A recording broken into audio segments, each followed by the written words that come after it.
BCCL कर्मी पति की नौकरी छोटे बेटे को दे दी। बड़े व मझले बेटे को पति का पीएफ समेत अन्य मद का पैसा दे दिया।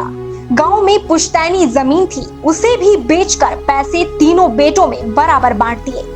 अब 70 साल की मां को जब इलाज की जरूरत पड़ी तो बेटों की आपसी रस्साकशी कुछ यूं चली कि मां 3 घंटे तक कार की डिक्की में ही डुबकी पड़ी रहने को विवश रही। मां को इलाज के लिए अस्पताल ले जाना था, परंतु कार में जगह नहीं बनी तो बेटे व भतीजे ने उसे डिक्की में ही डाल दिया।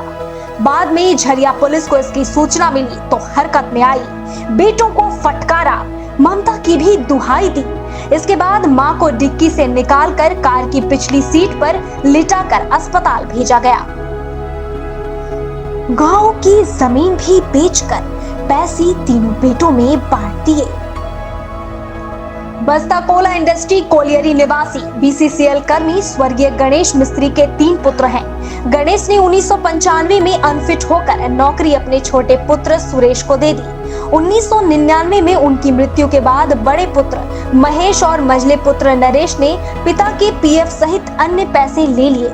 मां छुआरा देवी ने गांव की 82 डिसमिल जमीन भी बेचकर तीनों बेटे में पैसे बराबर बांट दिए। अभी वह नरेश के साथ रह रही है।